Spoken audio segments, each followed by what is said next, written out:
New on CuriosityStream. How do you connect a 16th century potato to limitless energy production? Could Napoleon's toothpick have a direct link to a machine that predicts the future? And how can a 1700s conch shell chart a course to humans connecting their brains to the internet? James Burke's visionary series Connections returns for a new generation. Experience all new Connections. With monthly, annual, and bundled plans, find the one that works for you at curiositystream.com. Did you miss your deadline to renew your Medicaid coverage? You can still send your completed annual review form to Healthy Connections Medicaid. You may be assigned to another health plan, but you can ask to come back to First Choice within 60 days of renewed Medicaid eligibility. It's your family. It's your choice. First Choice is the right choice. Renew and choose us. Visit selecthealthofsc.com/renew to learn more.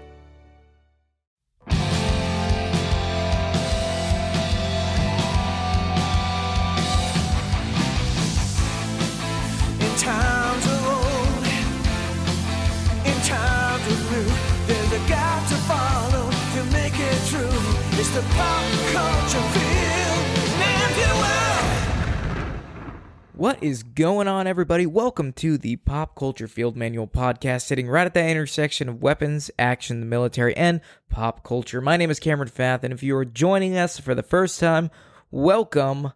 I'm here with my awesome co-host, Israel Wright. It's good to be back, folks. We are happy to be here with you. We hope you're happy. And if you're not, we hope that this podcast makes you a little bit happier throughout the day. Absolutely. Want to let you know that we have got a Patreon going. If you want to go and support us, head on over to the PCFM podcast on Patreon. We got tons of exclusive content and a really great community that we're building up there. Definitely worth your time and your cash. Also, yes, if you guys want to, if you guys want to just support the podcast, but you don't want to subscribe to anything, you can go over to Buy Me a Coffee for PCFM Podcast and buy us a coffee or two. Also, if you want to hang out with me a little bit more, I'm over at twitch.tv/myhappyself. Absolutely. We also have merchandise available for the podcast. So if you want to get a shirt or a hoodie, or maybe you want to add a little bit of pizzazz to your interior decor, we have some interior pillows with the awesome PCFM grenade, and we also have some coffee mugs to enjoy a nice cup of joe in the morning. So if you guys are interested in that, go on the link in our Instagram page, and it'll take you over to our merchandise store.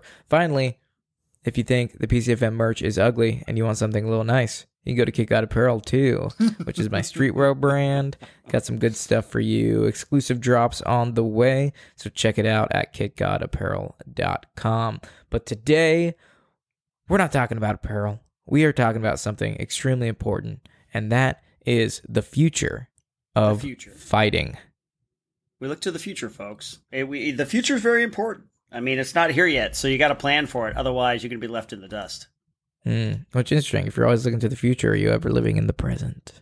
Right. Yeah, like Yoda said, always aware has he looked to the future, to adventure, never his mind on where he was, what he was doing. He goes, stop it now.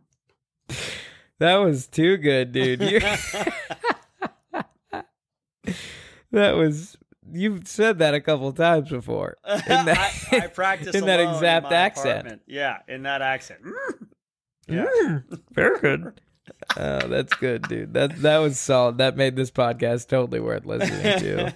And I'm here for the entire thing. So we hope you enjoyed that. But today's episode, we're going to talk about some future weapons or future military technology, or just like sci-fi tech that has been featured in pop culture. And we're going to talk about whether it's actually applicable to, whether it could actually happen, or maybe it has happened. Right. And maybe take a look at things that have been portrayed in pop culture and see if they're actually being used today. I think it's going to be a very interesting episode because there's definitely some things that have been put in movies, especially from the 80s, that we now see in service. And that just blows my freaking mind. Uh-huh. Yeah, man. I mean, little things like drone technology has gotten better, or the ability to like surveillance stuff for sure has advanced. I mean, it never quite as intricate maybe as like in the Mission Impossible movies, but like we're getting there. You know what I mean? Oh yeah. I mean, we're not like, you know, the year is 2012. They're supposed to be flying cars already, according to Back to the Future. Was it 2012 or was it 2020? 2020. Oh, Back to the Future? Yeah. Ooh, that's a good question. Yeah. Well, it was 30 years in the future, so it was 80, 95, 2000, 2025 or something, maybe? I can't remember. I thought it already happened. I'm good. Yeah, let's see. I think we passed it. I think we passed the point. Yeah, where we it was definitely gonna be did. in the future. Time. They go to 2015, I think. Okay.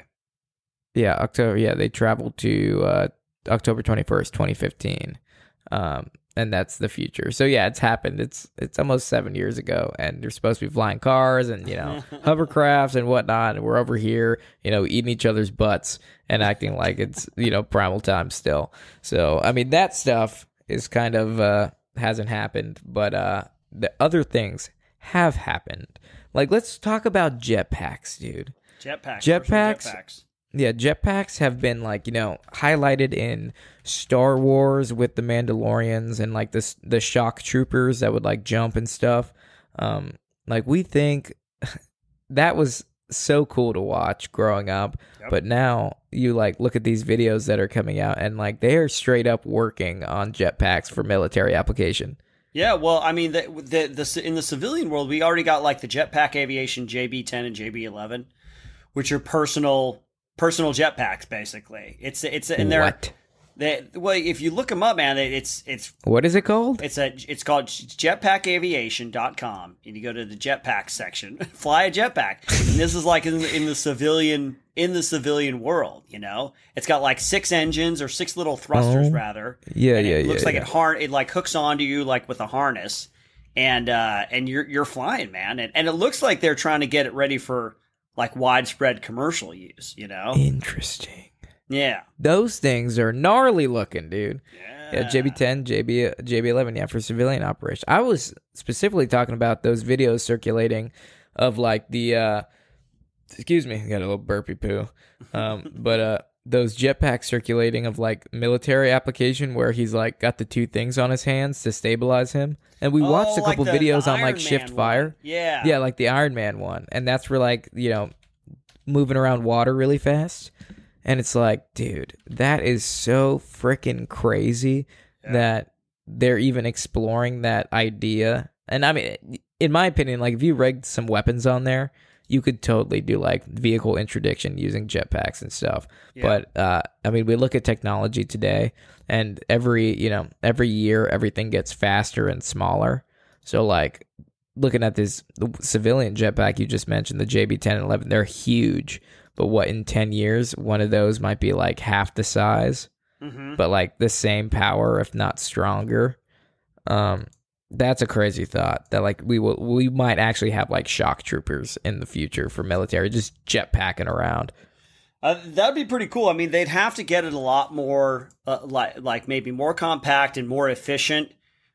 Because, you know, what's more efficient? Getting a helicopter to pick up 12 dudes and infilling them, or having one dude with a jetpack? Like, you'd have to have I feel like it would, there'd be a specific mission set that would require a jetpack. You know what I mean? Yeah, I think they're exploring with the thought for like naval, like maritime operations. So like shipboarding, where you can't like obviously fast rope on a moving ship with a bunch of dudes. Like, what if like 3 or 4 guys just had like a jetpack and they had a boat and they just fucking whoosh? You know what I'm saying? Yeah. Yeah. So like vehicle interdiction, I think could be a super applicable thing for jetpacks. But like you said, they need to get smaller. They need to get more user friendly. Because let's think about it. When you give Joe Schmo a piece of high tech equipment, how much training goes into that? Right. Yeah, like you're gonna have to dedicate hours and days of training just to operate this piece of tech, which costs probably, I'm going to assume, hundreds of thousands of dollars for one guy. And like, you're placing that much responsibility on like some dude to do it. So I don't think like conventional forces are going to be given this shit. Right. It's definitely going to be like more of a specialized unit, or, you know, a special operations unit going to be trying this, and mostly tier 1, because I mean, they're proven and responsible adults. So. But yeah, jetpacks, dude, it's been crazy. I mean, we watched That one video on Shiftfire, remember? Which one? The social when we were doing social media recon with the Oh yeah, we watched one with the hand boosters, right? Yeah, with the hand boosters. And like that dude was at least going like 45, 50 miles an hour. Yeah. Yeah, he was there's also some other there's also some like GoPro footage of a guy like testing that stuff, and he is flying, dude. He's going so fast, it's ridiculous. That's so cool, man. I think the novelty of it alone, cool.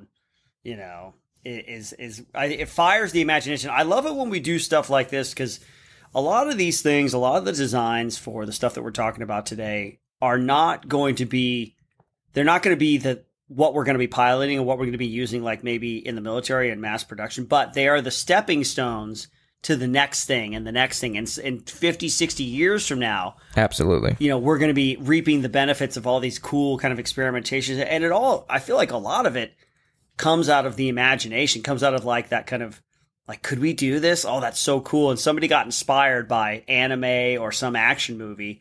And then they start putting it into the real world, and then other companies get onto it, and then it gets more popular. So who knows what we could see?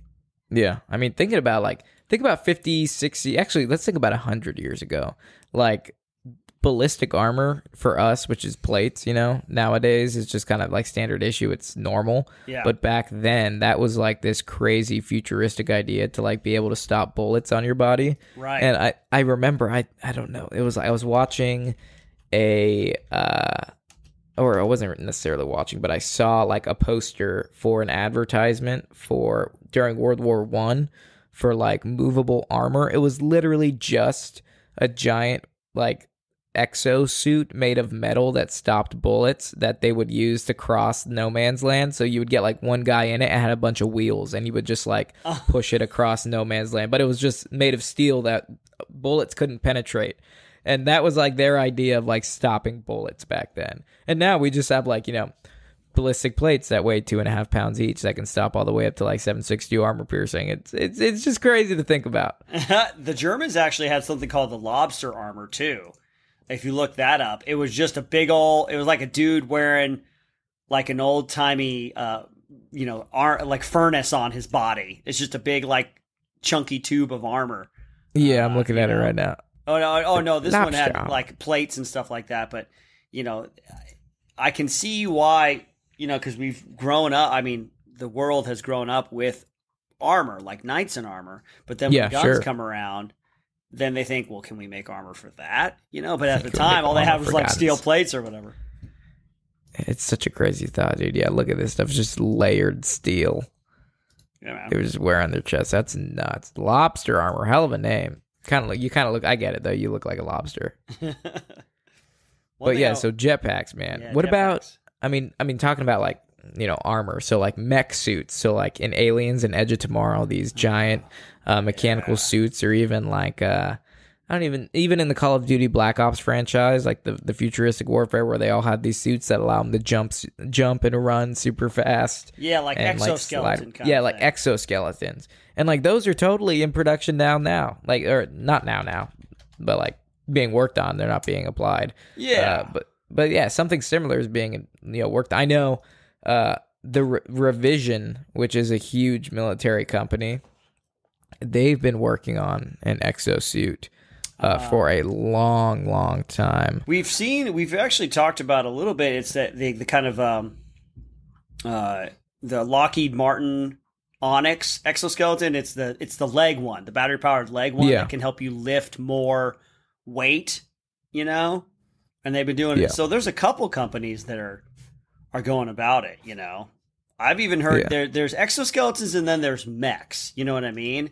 And there's actually a real mech. I don't know if you've seen it. I think it's called Lexi.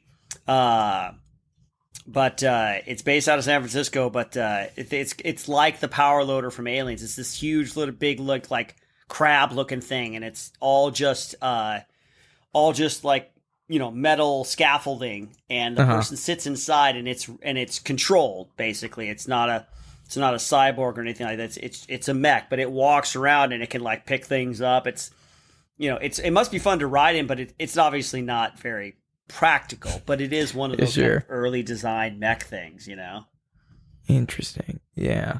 The revision one I'm talking about is called the let's see, what was it called? Exoskeleton. They had a past one. And they introduced this in 2014, which was almost 76 years ago. Mm-hmm. But yeah, it was supposed to like cut off. Let's see. Featured was partially exoskeleton with motorized knees only. The exoskeleton appears to be torque controlled. As the soldier's knees start to extend, it would slightly spin the integrated motor and associated encoder, which, depending on its sensitivity, could send a signal to the knee motor to activate within milliseconds. The stated battery life of the device with mountainous terrain does not seem a bit exaggerated, perhaps. Blah, blah, blah. But yeah, this shit would like cut all the weight. It would allow you to run. Oh, here we go. Reportedly, the power suit offers enough protection to defend as much as 60% of the users from rifle rounds. Damn. And like just looking at this thing is craziness. So you could like hunker down with a rucksack that weighs like 100 pounds and it feels like you're basically carrying like 20 pounds, which is absolutely ballistic. That's cool, nuts. Man. They got another one called the Saber, the Soldier Assistive Bionic Exosuit for Resupply. And it's basically like a harness to kind of help you. It's not like high tech or anything like it. It looks like it's just a harness that goes around your torso and your legs, and it's meant to help you lift heavy things, basically. It's like, actually, to prevent back injuries. Yeah, I actually saw an article not too long ago that they were applying a similar technology. It might be the same thing for like for military members that like do a lot of physical labor. So like all the technicians and dudes lifting like heavy parts.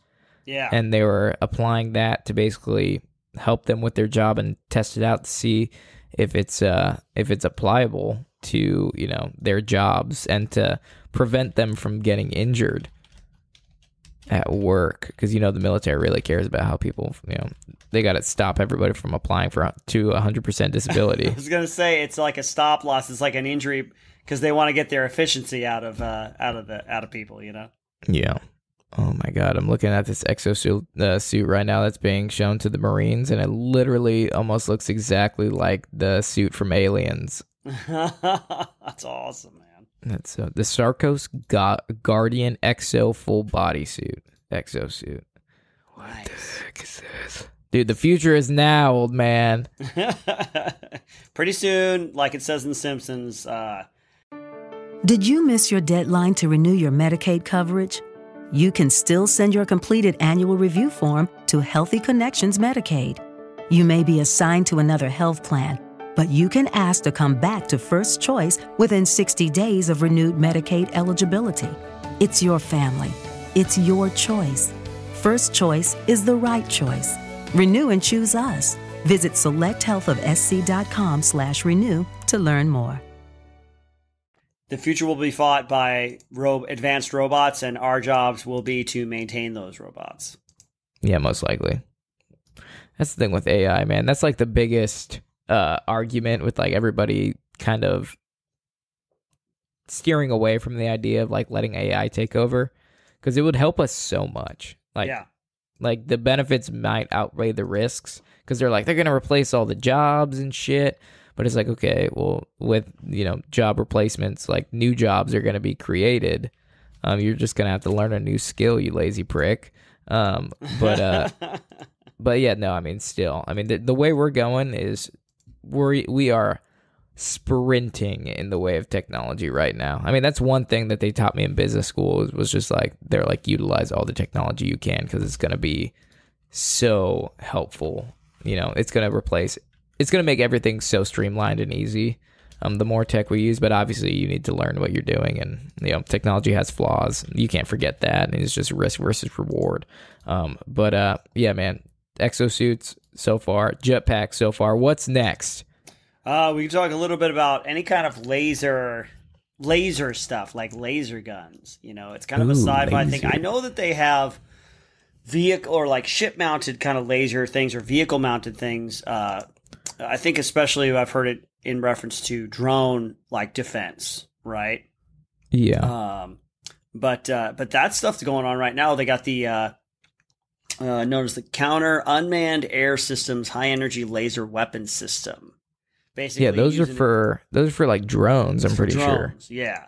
But then they're working on a man portable they're working on a man portable version too, you know. And it's funny because each division is kind of working on their own little, you know, version of it.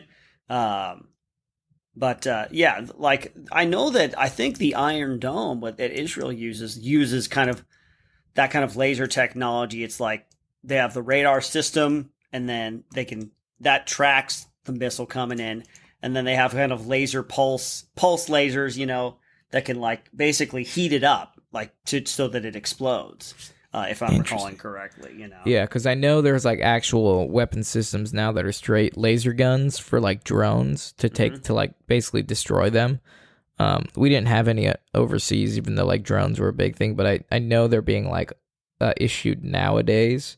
But they're just huge. Like I've seen pictures of them, and they literally look ginormous. So it's like if you're carrying one of those, it's gonna be heavy.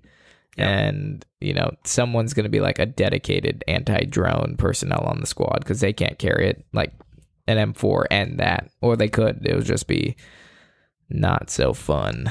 Yeah, I think the big problem with the laser stuff is power, you know? Yeah. How do you get that much power that's enough to be effective against a person, or I think mostly vehicles and drones like that are the main targets of a lot of these laser weapons. But, yeah, it's just you just need like a massive amount of power. And if you guys know anything, if you guys have any insight on the amount of power that it would need to power a laser, man-portable laser, you let us know. I know we got some nerds out there.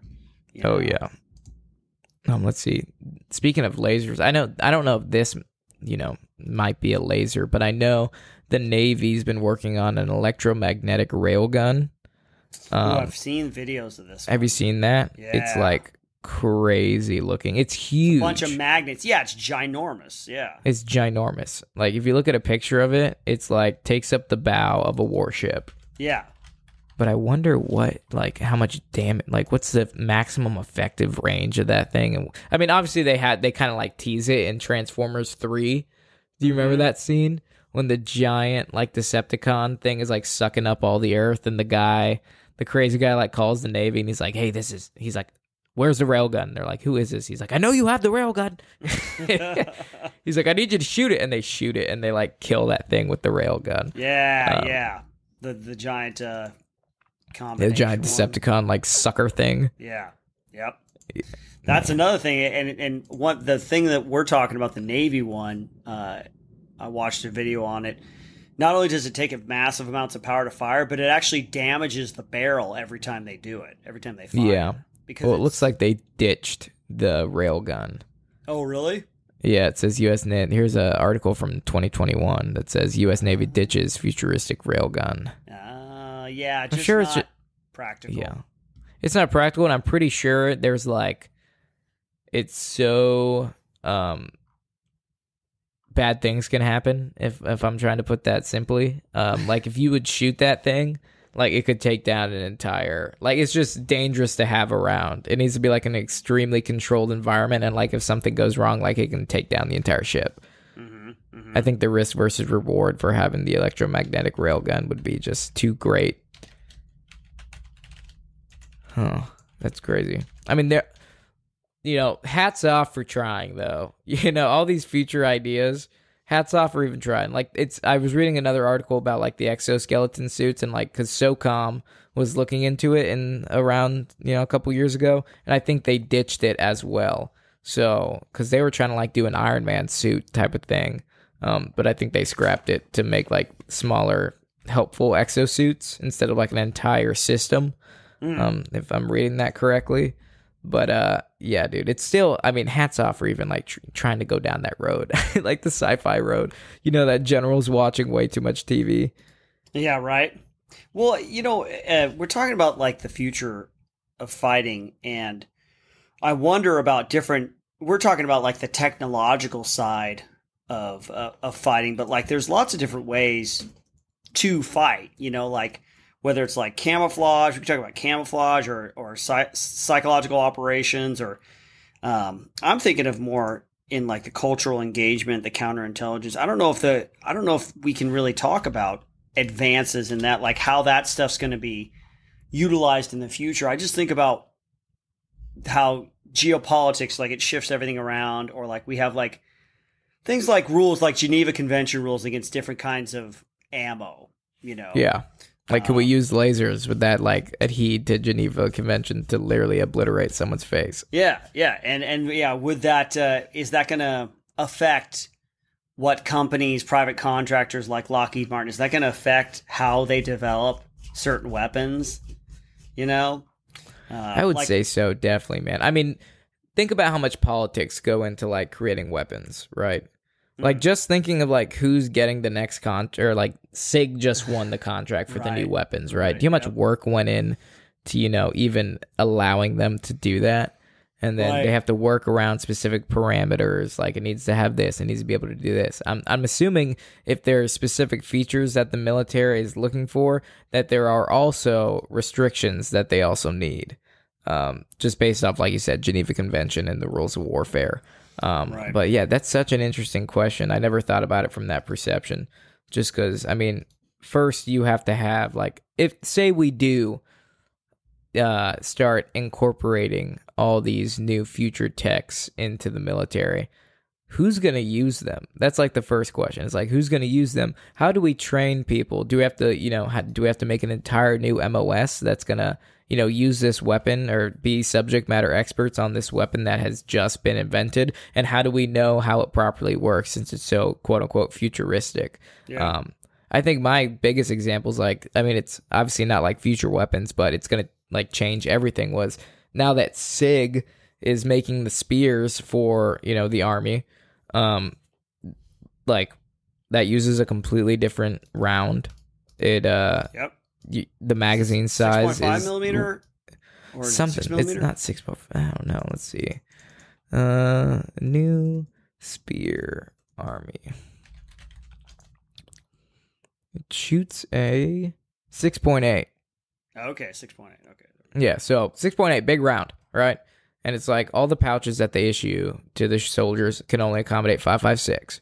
So if you're trying to, if you're trying to implement this weapon system, like you're gonna have to start issuing not just the weapon, but you need to issue equipment that supports the weapon system. You're gonna have to retrain marksmanship because it's a 6.8, meaning it's going to have more recoil, so people aren't going to be as used to the weapon. So it's just going to create way more training. Like, I'm sure it's a good weapon, that's why they picked it, but it's going to change everything. It's not like oh, we have this new future weapon, let's integrate it. It's like, okay, well, that integration is going to take a lot of moving parts, and more importantly, it's going to take a lot of time to properly implement it. Yeah. But I think it's good, at least in the example of like the new SIG, like the XM5 and the XM250, or the MCX Spear, that I think it's solid because we are not in a wartime right now. So all we have right now is time to like prepare, Hopefully we're using that time well, and we just don't get like complacent, because I know the temptation when we draw down from a conflict is to like cut defense budget spending. Yeah. Like, we don't need it. Oh, that's it. And then when all of a sudden when something pops off, we're not ready for it, Yeah, exactly. I mean, I think a good example of like that going wrong is like when the first Stoner rifles came out, like the M4 or the M16 platform, like the first generation of those guns, like it was brand new, and they just gave them to people in Vietnam, and like they sucked. They like jammed, they broke, like they were terrible. So I think like implementing new technology in wartime is a huge risk, just because they're not properly field tested. Like, obviously the manufacturers like sell them because that's what they do. They're salesmen. Did you hear that's what was kind of like the M17 pistol by SIG? Like the product that they gave the Army after they selected it, they like made modifications of it to make it easier to build, and it turned out to be like made the pistol crap. Did you hear about this? No. Yeah, so like the M17 was like an awesome pistol when they sold it to the Army, but then once they won the contract, they did a couple modifications to it, and like the gun literally became shit, and like it would if you dropped it, like it was discharging when you dropped the pistol, and like there was a lot of parts that were breaking really easily because they like tried to save some money, and then so that's another thing. It's like, okay, well, these companies building in like mass manufacturing these new weapon systems, are they pulling anything? Is like the product that they originally sold the actual product, the end product that they give? So I don't know, but I think I think the timing to integrate this SIG is good because all we have is time, and I hope they utilize that time properly to really get everybody going because. A 6.8 round, it's the whole reason is it will defeat anything, which is awesome. Mm-hmm. But in the hands of people that know how to use it, they're gonna have to change. Like, I think they're gonna have to change the qual for it. Like, the machine gun qual is gonna be completely different, I'm sure, just because it's a new machine gun. But hey, this is just me raggling off. I don't know. Well, I mean, it's true what you say, man. I think I felt the same way about the Humvee when I had my experience of that driving course. And the guys at the Humvee place were like, yeah, this vehicle can do pretty much anything. The problem occurs when you drop a ton, you drop 800 pounds of body armor and ammo and people, like literally a ton of more weight onto it. And maybe not literally a ton. Okay, you guys correct me on that. But anyway, you drop a bunch more stuff onto it. And it what are you eating?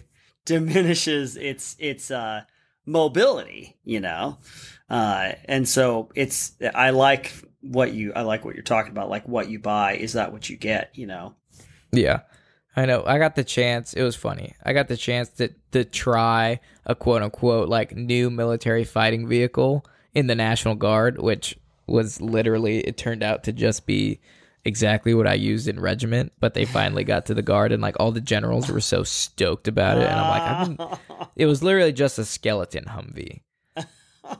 They were like, this is the dune new buggy style or whatever. Well, like it was like a Humvee. It's just the doors were missing, and like it had like a skeleton like roll cage, and that's what we were issued in Ranger Regiment. Like I knew everything about the car before they gave it to me, and I was like, yeah, this goes this, and I was like, oh, it's missing this, and this, and that makes it really good.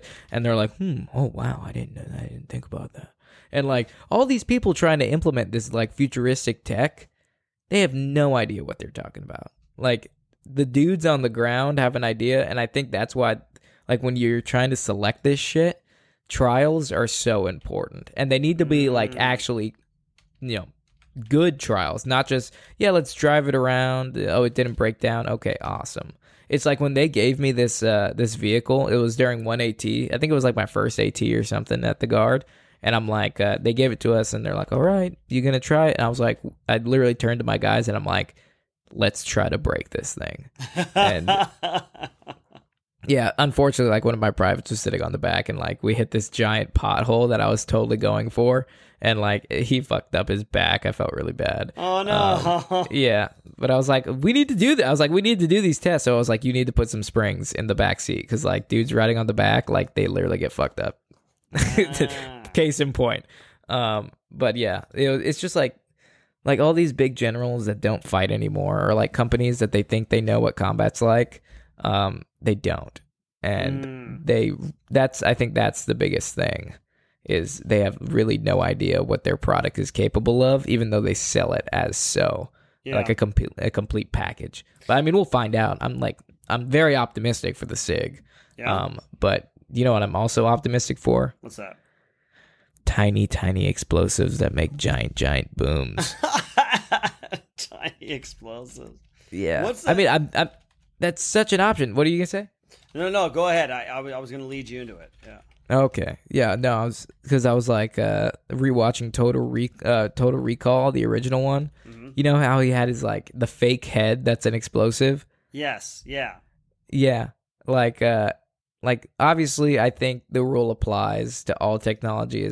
As farther we go, like we said earlier, the farther you get, the smaller and more powerful it is. Just like computers and microchips, right? So like all our computers nowadays are getting smaller. Like phones are getting smaller, but they're getting faster. Like I would assume the same thing applies to like explosives and stuff like that. They kind of did it in the Cold War, where they're like trying to figure out how to kill people in the most like nonchalant way. Like remember the lipstick explosive thing? Yes. That we played in our game. Mm-hmm. Yeah, I wonder like if they're gonna be able to come up with that, but instead of like just taking out a dude's head, they can like take out an entire building with like a lipstick charge. I wonder about that because that gets into the chemical area, right? You know, because that's all big brain science shit. And our C4. But I feel like the advancements are really made in the delivery systems, like with missiles and drones and things like that. But yeah, we'll have to see what the future produces. I'm sure we're not going to know about it because explosives are dealing with that kind of stuff is pretty. I'm sure pretty big brain and pretty secretive. But like we know that targeting systems are so advanced these days that you can put a missile like into somebody's bedroom, which. You know, we talking about the more Geneva Convention-y, like following the rules of warfare kind of stuff that not many countries actually really care about. But the ones that are more advanced, like we're so advanced that we make these products, these missiles and delivery systems and tracking systems that can really be very pinpoint accurate, which can cut down on collateral damage. Oh, absolutely. I think, especially with explosives, that's like the name of the game is how do we, I think the name of the game nowadays is like how do we kill this guy with using minimal resources and assets. So it's like now, I mean, let's take the example of that that Iran general that we killed not too long ago. Yeah, in Iraq. Excuse me. Yeah. It's like, okay, well, we could have done like a Zero Dark 30 type of thing and send a fucking DevGru squadron or a Delta squadron after them and risk the lives of people, or we could just, get a manned drone that some dude in New Mexico who is like sipping on a monster can like take out an entire like high level general with a click of the button. Yeah, I like. I'm stretching, folks. You're hearing it live. That's it. I like that idea too. Which we know that it's only people in more advanced countries that really have that kind of consideration anyway. Yeah. What do you think about, let's just jump around a little bit. What do you think about possible like cybernetic augmentations? There was a movie I saw, I forget what it was called, but it was Tim Robbins and another actress. And it was a kind of a near future type movie where they could learn different things or get augmentations in their bodies by genetically engineered viruses. So they would take they would take them, they would like ingest it in there, and the virus wasn't like a bad thing, but it would actually like make them know like they know Chinese like for like a week, What? And then eventually it would go away. So it was just kind of this cool idea, rather than like like things like steroids. That's maybe not genetic on the genetic level, but it's these are augmentations, physical augmentations, and I wonder if we might just get to the point with like nanotechnology or even molecular technology, because we can grow simple engines and things like that, or simple little machines with like on the molecular level, like so small. I just wonder if we could get to the point where we can get inside our brains and like, give ourselves augmented like vision or augmented reflexes, because that stuff's been in sci-fi for. That stuff's been in sci-fi for a while. Like what in the new Mandalorian, or no, not Mandalorian, but the what's his name, Boba Fett series? Those kids that like augment like robot parts in them. Yeah, that's more of like a classic, like cutting off a limb and giving yourself a robot arm kind of thing. Yeah, I mean, yeah, I could see us going that. I mean, it doesn't sound healthy at all, but neither does taking steroids, right? I mean, that's kind of like what they talked about in the terminal list. Like, that was the whole thing that gave them brain tumors, was that they're experimenting on these SEALs to give them medication that would, allow them not to get PTSD, right? Or, to get over, exposure to all these terrible things. But it ended up screwing them and giving them all tumors, so that's why they killed them all, because they're like, okay, they're gonna die anyways. Right. Spoilers. But folks, it's been out for a couple weeks. Yeah, but I always had an old school. Belief system about this shit, and like, I'm totally for it. Like, your job is to literally be better than the other guy. Like. We like in the business of war fighting, like, I mean, I'm sorry, it's playing long game here, like, it's terrible. Like, obviously when you get out, what now? You're just gonna be a broken, like, empty man, right? But that's why I'm like, I think they should totally let people do steroids in the NFL. Because like dude, that seems like a very libertarian kind of approach. Like, listen, it's your body. You can do what you want with it. Like if you're gonna deal with the consequences, especially if you're aware of the consequences. Like obviously, I don't want to be putting something in my body that I didn't know was gonna like do this to me. But like, there's risk versus reward, right? I think they should absolutely take steroids in the NFL because their job is to literally be an athlete. Like their job is to beat the other person, be stronger than the other person, be faster than the other person. And if there's tools that allow them to do such, what should stop them, right? Because we want it to be fair, but like life's not fair, especially in military. Well, I can see that easily getting out of control, even in the military sector. Let's say we start letting soldiers do things like steroids and stuff because like we want them to be stronger, we want them to be faster, and then all of a sudden Russia's doing it, and then China's doing it. I mean, Russia and China are probably doing it anyway. No, Russia's been doing it since the 60s. Yeah, man. They do not care about their soldiers. If there's one thing we know about Russia, they don't care about their soldiers. So yeah, I mean, Germany was giving their soldiers amphetamine to keep them awake to fight in World War I and World War II. Yeah. I mean, I think that it is interesting, man. It's kind of one of those moral quandaries where it's it's definitely a moral thing. Let me just say, I've never done steroids before. Let me just put it on the record. I've never done steroids, and I will take a lie detector test, and I will come back as a truth teller because I've never done steroids. Always thought about it, but I've never done it. I've thought about if I ever got to be, let's say I'm a huge famous actor, a lot of those actors they'll take they're taking roids to get in the shape that they need to be for these roles. Because let's be honest, is that natural? No. No, like that is like, I mean, that's Hollywood for you. Like all these physiques that these dudes have, takes like a year of preparation, and it's not natural. Like you can't maintain that on an everyday. No, exactly. And I wonder, we'll see as society changes if people's ideas about that don't change, because it seems like we're in a time right now that, I mean, you can do with your body whatever you want. Like you can just be whoever you want and do it. Yeah. And so we'll see if that infects or gets into like the military, because we have these they gotta enhance their attention somehow. They're like, okay, you can get hand tattoos now, and we're giving you steroids, and everyone's like, yes.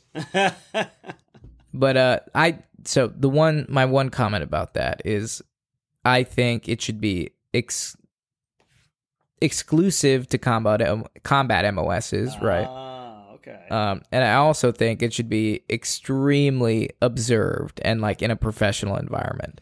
Heavily regulated in the military. Like that, there should literally be a job hired from civilians for like MDs to bring in a doctor and to like monitor and dose and like make sure everybody's on the right, to do it in the safest way possible. Because at the end of the day, it's not a safe thing, right? Mm-hmm. But there's like right ways to do it, which I've seen people do it in a really like controlled manner and suffer minor effects. But then I've also seen people do it, in a very wrong way, and I've seen people fuck themselves up. So I think it should be extreme. It should absolutely be regulated, like in heavy amounts, because you can definitely mess yourself up. But like if it's done smart, I think it can be very enhancing in the ways. Yeah, man. It's that gets into I love the conversation about what we can do and what we should do in terms of military applications, military, soldiers, what they are, not, even the whole Geneva, types of ammo that you're allowed to use, which, I think is ridiculous for the most part, but they make a good point when they talk about like poison gases, because those things are just, horrific. Well, the thing about poison gas is you have such a, sorry, my cat is like taking a shit right behind me. You done? That's what you get. That's what you get when you get a cat, man. Are you done? I think you got it. Okay. He's not done yet. Hold on. You all right there, cat? All right, he's done now. Okay, what were we talking about? I think I forget. Let me just say, forget it. We're so good at staying on target. But camouflage stuff. Talk a little bit about that. I know that I might have mentioned this before, but there's like this thing like an invisibility cloak. I think it's Hyper Stealth is the company, but it's basically it's paper thin. It's like it looks like a piece of plastic, but it basically bends light around itself. Yeah, and it shows the background, right? Yeah, it shows like everything around it, and that's what you see. But then, people can actually, I think, if it gets a little more developed, it can actually be used as like a camouflage for like vehicles and stuff, like Predator style. You know what I mean? Yeah. Or at least make things super hard to see. I think that's a great idea. Yeah, man. I mean, right now we're like they're just trying to figure out. Well, what's this? Is that what we're talking about? The future is stealth camouflage, special operations, Business Insider. Like right now, the biggest thing with camouflage is like how do we defeat thermal, like with it. And I think that's like the biggest fight we're fighting right now is like, okay, well, we can be all camouflaged up and invisible, but under thermal, we stick out like a sore thumb. Yeah. Especially with like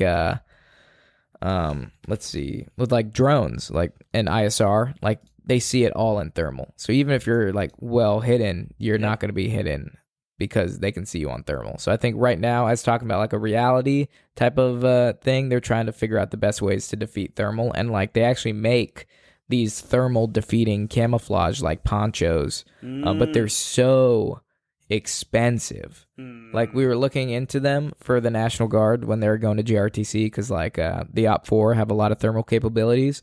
And like as a recon section, like you're not supposed to be seen. And if they use that, you're going to stick out. So they make like rolls of this anti-thermal material that you can like throw over an OP or like a hide site or a serve site, and like you're virtually invisible to thermal after it. But it's like $300 for a roll of 5 feet. Ah, jeez. Yeah, I know it's so expensive, but that's like reality right now. But I'm looking at this picture, and it's like this chick holding up a piece of canvas, and you can literally see through her. What is this? Yeah, it's crazy, man. They also got the thing. Yeah, hyper stealth. Is that what you're talking about? Yeah, hyper stealth. Yeah. Yep. Wow. Yeah, that's super cool. That's like I feel like that's great for. I don't know if it does anything about the thermals, but it's really interesting, man.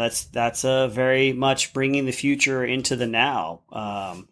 Because as technology advances in one area, it has second and third order effects into the other areas of war fighting, and I think that's pretty cool. It's I never thought of myself as like an innovator, so I really admire anybody who can innovate, who can think like not just 10 steps ahead, but think vertically. How to bring things up to the next level.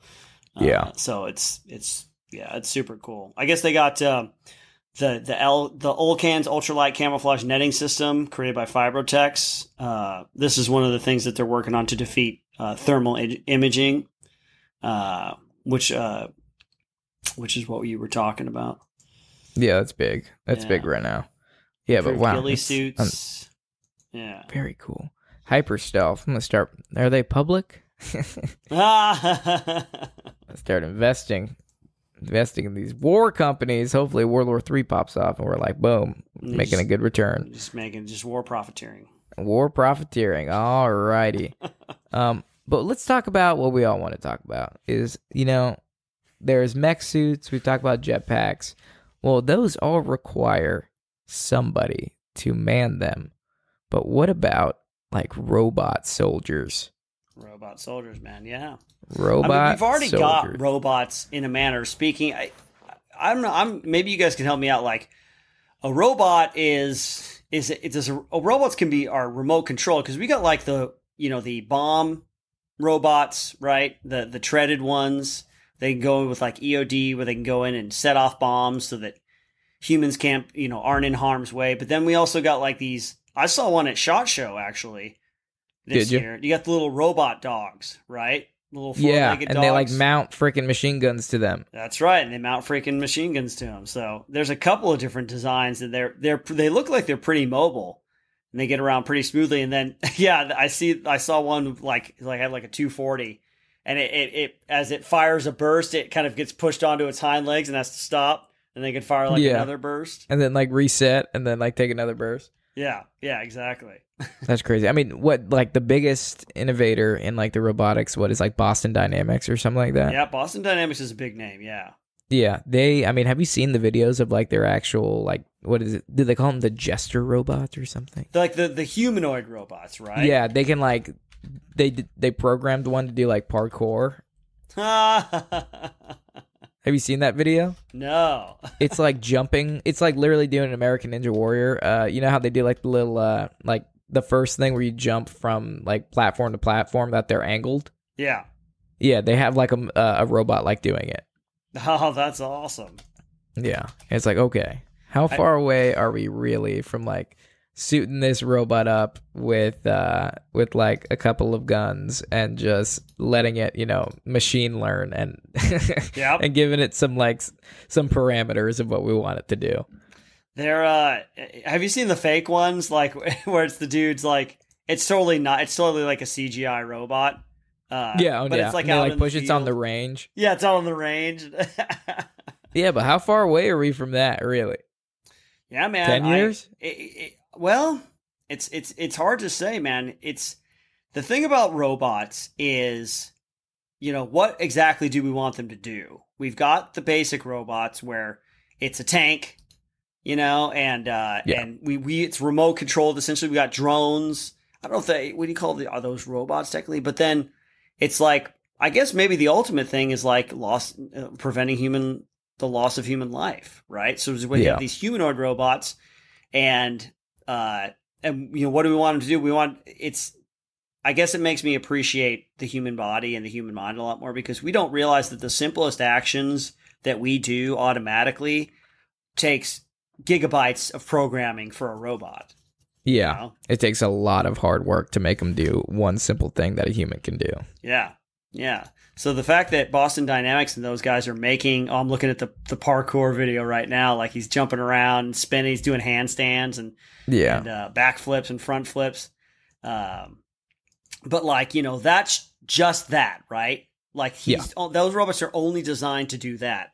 But what about if you wanted to fire a gun and run across the field? Or what if you wanted to... when are we going to have chappies running around? Yeah, chappies, basically. Yeah, exactly. That's kind of, But I believe... I'm a big fan of technology in general. I think we... it just keeps getting smaller and it just keeps getting better. And I guess the only fear is like, in whose hands will this technology be? I'm sure. Which is why I always want us to keep investing more and to get it, stay ahead of the Chinese or the Russians, Yeah. What about, here's a crazy thought. It's like, and put your tinfoil hats on for those conspiracies out there. What about like, if there are aliens, which I totally think there are, and you don't believe in aliens, no, right? If there are aliens out there, they're a bunch of idiots. Yeah. Yeah, I know how you feel about it. But what if, Izzy? What if? Okay. I mean, what if we've gathered alien technology, like, from UFOs have crash landed and whatnot. Like XCOM and we style. have, acquired their technology and reverse engineered it, and somehow they have like weapons that are eons ahead of where we are, like those types of weapons. So I'm like, I think I'm trying to go off like District 9.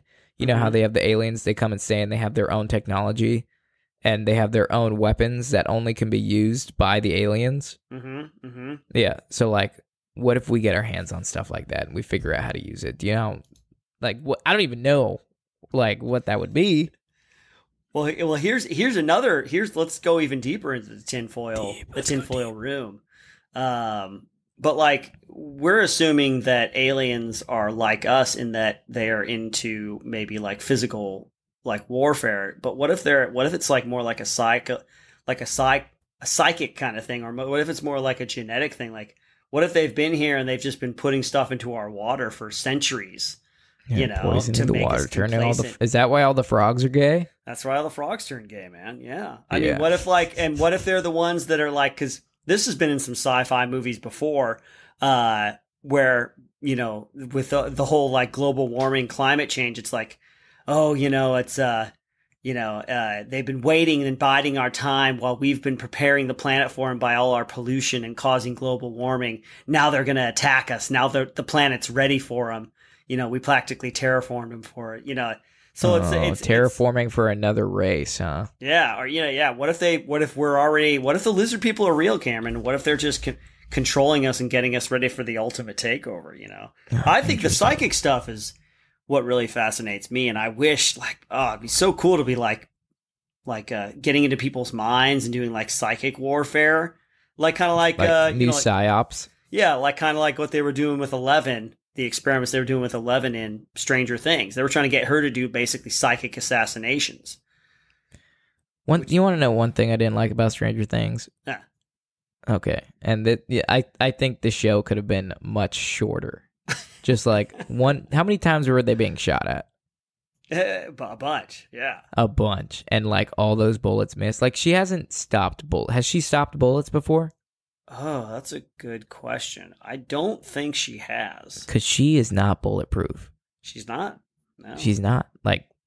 Nobody's just successfully shot her. And is that how the show could be shorter? Does she just get shot? Yeah, she gets shot and dies.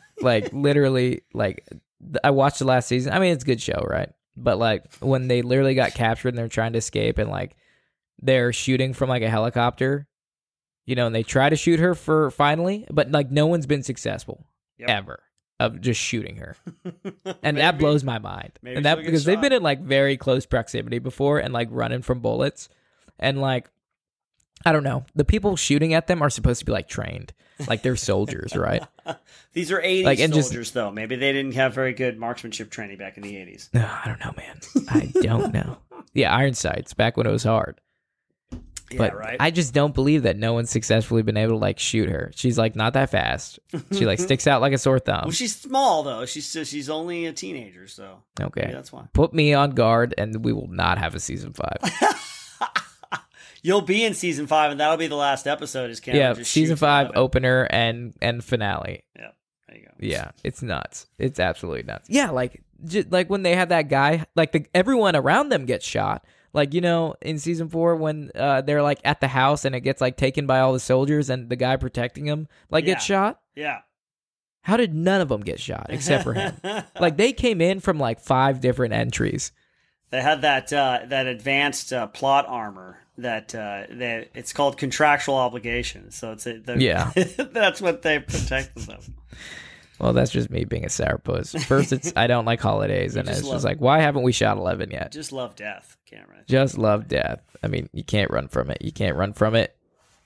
It's creeping. Creeping death. All right. Well, that's it for our list today, folks. We let us know what you thought about this. What did we miss? What should we include in future episodes? Now, we have a fan question. We do have a fan question. Yeah, and this fan question comes to us from Justin via email. And they want to know, have you guys ever in your friendship fought offline? Ooh. What would you say is the most difficult part of creating content as a duo? So a three-parter. And lastly, what do you guys like to do in your free time when you're not creating content together? Well, nice. I think the answer to this first one is very easy. No, I don't think we've ever fought, huh? No, we've not, no. No, we get along very well. Yeah, we do. I think it's kind of a very fortuitous, I would say, providential meeting of Cameron and I, that we're both people that are we're affable, we're nice guys, Yeah, we're nice guys, we're open-minded. And I think, even though we both have differences, mm-hmm. And I mean I felt like we've had creative differences before. Yeah. But we've dealt with it very simply. It's just okay, man, you'll tell me why you want to do it, and I'll tell you why I don't think we should do it, and then we come together and find a compromise. Yeah. But we've never been helped a lot by our partnership and our friendship too. It's caused me to kind of want to work harder and get more innovative and be more dedicated because one, I see how you are and what a hard charger you are, and then also there's that little bit of obligation of I don't want to let you down kind of thing. Sure. In the back of my mind.